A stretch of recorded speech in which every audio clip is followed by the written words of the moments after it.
Good morning, ducks and turkey. Turkey bang English ng pabo? Yes, turkey. Morning. Ilan na lang yan sila. Pero actually, ang dami-dami niyan nila.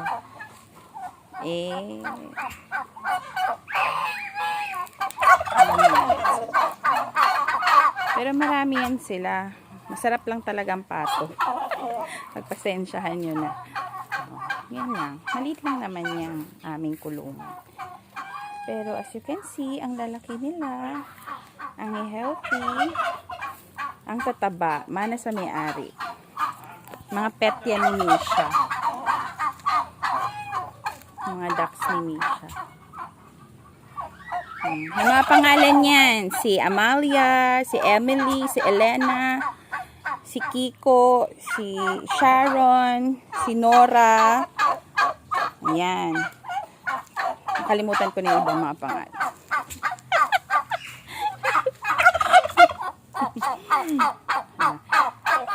Ayan naman. Pabo yan. Oh. Pero syempre kasi tag-ulan, nasira yung mga balahibo nila dahil palaging basa. Pero anyway,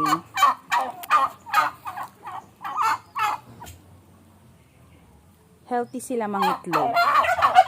Meron kaming nag-iisang gansa. Ang pangalan niyan si Jay. Hi, Jay! Father Goose yan siya. Tapos, hindi namin yan siya kinakatay kasi lucky charm namin yan dyan. Tingnan niyo yung kanyang pakpak, baligtad. Nakalabas yung kanyang pakpak. So, sabi nila, swerte daw yung mga ganyan, mga, anong tawag dyan? Mga kakaiba. So, yun. Yeah, may maliit silang parang, tawag dyan, yung itlugan. Ayan, sa floor lang naman. Pero very natural yung habitat nila. At ipapakita ko sa inyo kung yung mini swimming pool ni Misha. Ipapakita ko sa inyo yung harvest namin everyday ng egg. Ito yung aking kitchen. And, syempre, papaya. Sarap, oh.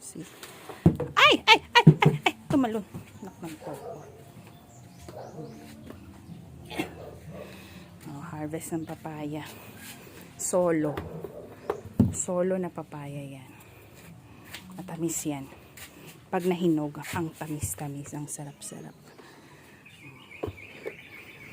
Binibenta ninyo ng 10 pesos per kilo. O, dito sa akin. 10 kilos per kilo dito sa amin. Hina-harvest na lang siya sa backyard. Ito yung collection ng eggs namin ng duck tsaka pato everyday. Yan. O, diba? Isang palanggana.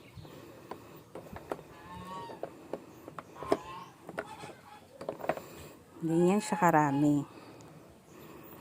So, kung bibilangin yan, sobra isang tray. So, mga more than 30 pieces siya a day. Ganon sila mangitlog. Pero very seasonal yung pagingitlog nila.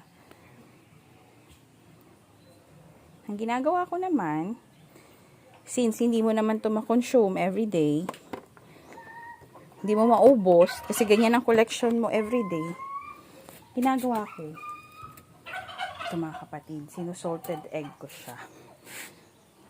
Oh, ha? Yan, marami sa baba. Sinusalted egg ko siya. Oh, diba?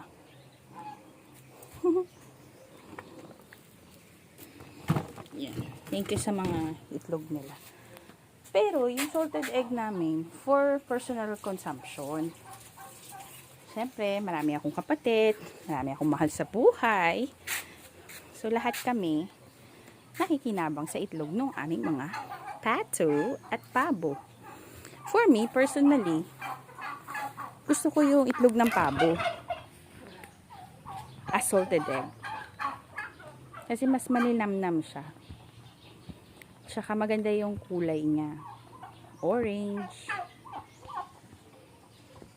Super orange. Tapos,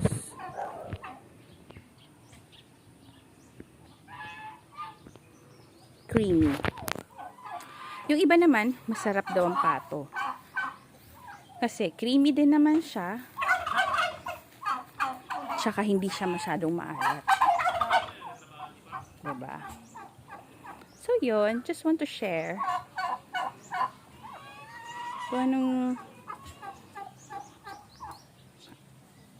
kung ano yung mga ginagawa namin every morning at bakit enjoy na enjoy kami sa sarili naming backyard. Ayun, yun lang. Bye!